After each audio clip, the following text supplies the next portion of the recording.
I wasn't researching conspiracy theories when I first noticed them. I was looking through medical archives from the 1890s, examining records of hospital construction projects across Europe and North America. Standard historical work, nothing extraordinary about it. I was cataloging architectural blueprints, trying to understand how urban healthcare infrastructure developed during the industrial age.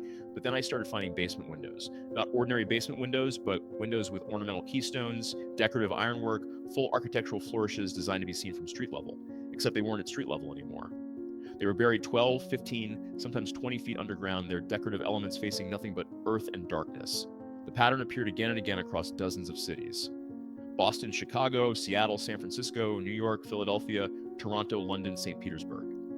Hospital buildings from the 1870s and 1880s with elaborate ground floor facades now sealed beneath layers of fill and forgotten streets. The official explanation speaks of planned street raising for drainage improvements. But when you examine the architectural evidence closely, something doesn't align. These weren't crude functional spaces meant to be hidden. These were healing chambers, treatment halls, therapy rooms with soaring ceilings and precise acoustic properties, all designed with obvious care and intention. Why would anyone deliberately bury facilities so carefully constructed? I began pulling construction records from the 1880s and 1890s. What I found was curious. Hospital after hospital had their lower floors reclassified during this period. Spaces originally documented as primary treatment halls became basement storage in updated records. Rooms labeled atmospheric therapy chambers were relabeled as mechanical rooms or simply left blank in later documentation. The changes weren't dramatic. They were subtle, bureaucratic, the kind of quiet rewriting that happens when someone wants to make something disappear without actually destroying it. The more hospitals I examined, the more I noticed architectural features that made no sense for their supposed function. Domed ceilings in basement rooms that now serve as storage. Elaborate ventilation systems leading to spaces that have been sealed off for over a century. Windows facing underground chambers that once admitted light but now look out onto nothing. And most peculiar of all, the presence of what early records called electrical rooms and atmospheric chambers in nearly every major hospital built before 1900.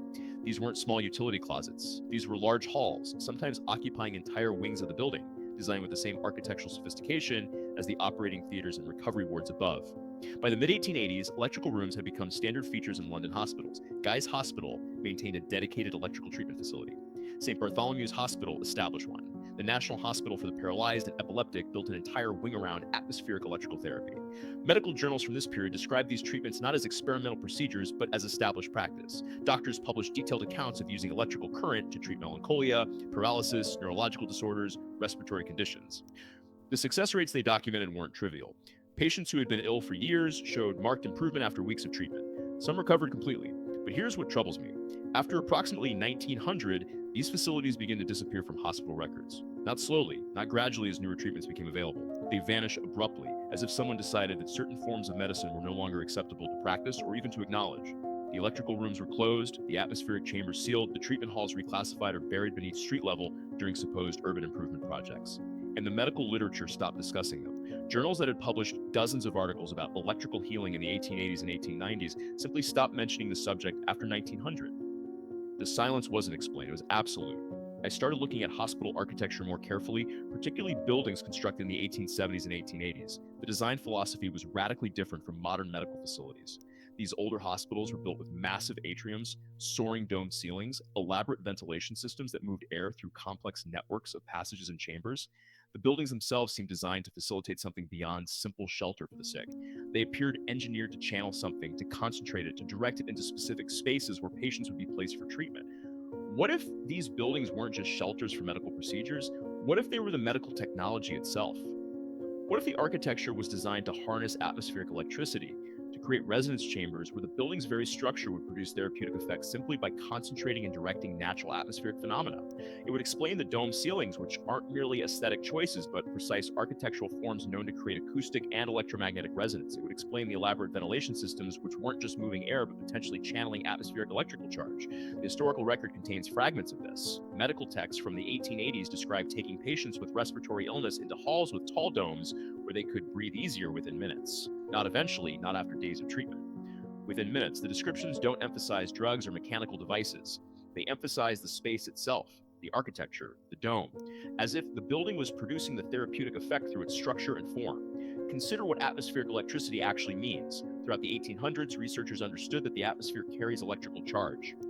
Buildings with specific architectural features, particularly tall structures with metal ornaments and precise geometric forms, could concentrate and channel this atmospheric charge.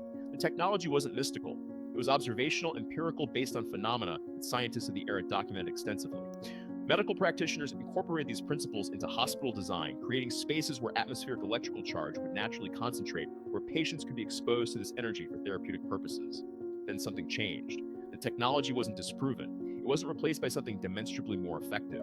It simply disappeared from practice. Hospitals stopped building electrical rooms. Medical schools stopped teaching atmospheric electrical therapy. Journals stopped publishing results. And the buildings that had been designed around these principles were retrofitted, their lower floors filled in or buried, their purpose obscured, their therapeutic chambers converted to storage or sealed entirely. The timing is precise and disturbing. The abandonment of atmospheric electrical medicine occurs in the same narrow window when so many other elements of what we might call the old world disappeared. The giants vanished from photographic record. Tartaria was erased from maps. Massive architectural projects were buried beneath street level. And medical technology that had been practiced for decades suddenly became obsolete, not through innovation, but through institutional silence. What happened to these spaces? In city after city, the same pattern repeats. Between 1880 and 1920, urban improvement projects raised street levels, ostensibly for drainage and flood prevention. But the architectural evidence tells a different story. The buried floors show no signs of flood damage. The windows remain intact, their glass still in place, as if the burial happened rapidly, deliberately, without giving occupants time to salvage materials or prepare for the change. Store inventory remained on shelves in buried commercial spaces. Medical equipment was found still in place in subterranean hospital chambers. The pattern suggests not gradual urban development, but coordinated burial, as if someone needed to hide these spaces quickly and permanently. And here's what makes this particularly troubling. The buildings buried weren't failures. They weren't obsolete structures being replaced by superior designs. They were functioning hospitals, operating theaters, healing centers that by all documented accounts were successfully treating patients. The atmospheric electrical therapy wasn't abandoned because it didn't work. It was abandoned because institutions decided it would no longer be practiced, and the spaces designed for this practice were systematically sealed, buried, and forgotten. I keep returning to a single question that has no satisfactory answer in the conventional historical record. Why would you bury functional medical technology? Why would you seal treatment chambers that were successfully healing patients? Why would you systematically remove from medical education and practice a form of therapy that had been standard procedure for decades? The explanations I've found are vague and circular. Modern medicine advanced. New treatments replaced old ones. Scientific understanding improved. But these explanations don't account for what actually happened. The evidence for effectiveness exists in fragments. Medical journals from the 1880s document cases where patients with chronic conditions, individuals who had been ill for years, recovered after weeks of electrical treatment. A patient with 7 years of melancholic illness and auditory hallucinations was treated with electrical current. After 27 applications, she became noticeably brighter. Within 3 months, she had recovered completely. These weren't anecdotal claims. These were published medical cases with named physicians, documented treatment protocols, measured outcomes. Yet after 1900, this entire body of medical knowledge simply vanished from practice and education. Consider the architectural implications. If atmospheric electricity could be channeled through building design to produce therapeutic effects, then hospitals weren't just shelters for medical procedures. They were precision instruments, carefully designed machines made of stone and metal, shaped to concentrate natural phenomena that would heal the human body. The tall domes weren't decorative. They were functional elements that created specific acoustic and electromagnetic resonance patterns. The elaborate metalwork on the roofs and towers wasn't ornamental. It was part of an atmospheric electrical collection system. This technology required no external power source. It required no pharmaceutical manufacturing. It required only knowledge of how to design buildings that would naturally concentrate and channel phenomena already present in the atmosphere. Once the building was constructed correctly, it would function indefinitely without fuel, without consumable materials, without ongoing costs beyond basic maintenance. The healing happened through exposure to the architectural space itself. What would happen to such technology in an economic system based on selling treatments? What would happen to free healing in a medical industry dependent on patents, pharmaceuticals, and billable procedures? The atmospheric electrical therapy chambers required no prescriptions, no medications, no consumable products. Once built, they provided healing essentially for free. The only cost was access to the building itself. That creates a certain kind of problem for anyone interested in monetizing medicine. I'm not claiming conspiracy.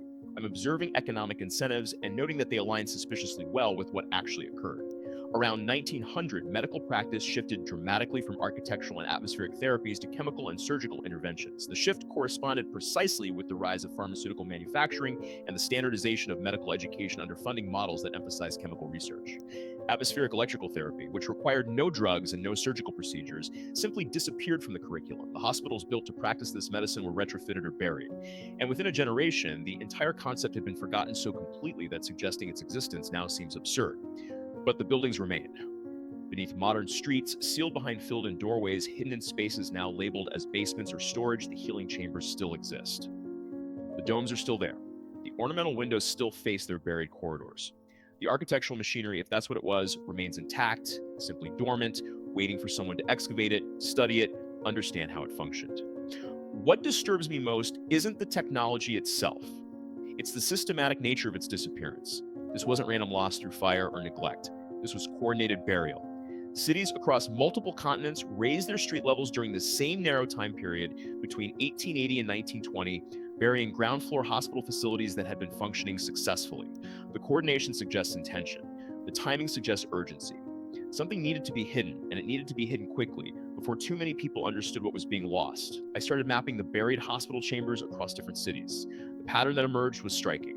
Nearly every major urban center with significant building activity in the 1870s and 1880s shows evidence of buried ground floor hospital facilities. Boston's basement excavations revealed ornamental windows 12 feet underground. Chicago's underground shows entire hospital wings sealed beneath modern streets. Toronto's excavations uncovered perfectly preserved wooden medical facilities that shouldn't have survived a century underground unless they were buried rapidly in conditions that prevented decay. Seattle, San Francisco, New York, Philadelphia, Baltimore, Portland, Cincinnati, Montreal, London, St. Petersburg. Each city shows the same pattern. Functional healing spaces buried between 1880 and 1920, then forgotten. The geographical spread makes random explanation impossible. These weren't isolated incidents of local flooding or subsidence. This was coordinated action occurring across continents during a specific historical window. And the facilities being buried weren't random structures. They were specifically hospital treatment chambers, atmospheric electrical therapy rooms, healing halls with dome ceilings and elaborate architectural features designed to channel natural phenomena for medical purposes. What knowledge was buried with these chambers? What understanding of atmospheric electricity, harmonic resonance, architectural medicine disappeared when these facilities were sealed? The medical journals stopped publishing results. The architectural plans were filed away. The treatment protocols were removed from medical school curricula. And within a generation, the entire concept had become so foreign that modern doctors would consider it quackery without ever examining the documented outcomes from the period when it was practiced. The buildings themselves challenged the official narrative. If atmospheric electrical medicine was primitive superstition, why were hospitals designed with such architectural sophistication specifically to practice it? The massive domes weren't cheap to construct. The elaborate ventilation systems weren't simple to engineer. The precise geometric forms and metalwork required advanced understanding of structural principles.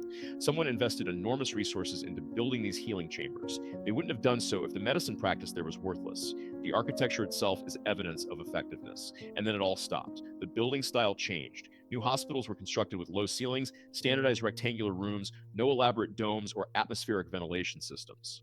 The architecture shifted from resonance chambers to simple boxes. The change was justified as modernization, efficiency, scientific advancement. But what if it was actually the opposite? What if we lost something sophisticated and gained something merely profitable? What if the old hospitals worked better, but the new ones made more money? The buried chambers represent more than lost buildings. They represent lost knowledge, lost medical understanding, lost capability to heal without dependency on industrial pharmaceutical production. And the systematic nature of their burial suggests someone understood exactly what was being hidden and why it needed to be hidden.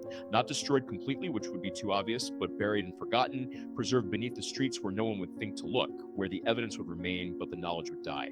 The atmospheric electrical therapy rooms are still there. The domed healing chambers remain intact. The ornamental windows still face their underground corridors. The architecture waits, buried and forgotten, holding knowledge we were taught we never had.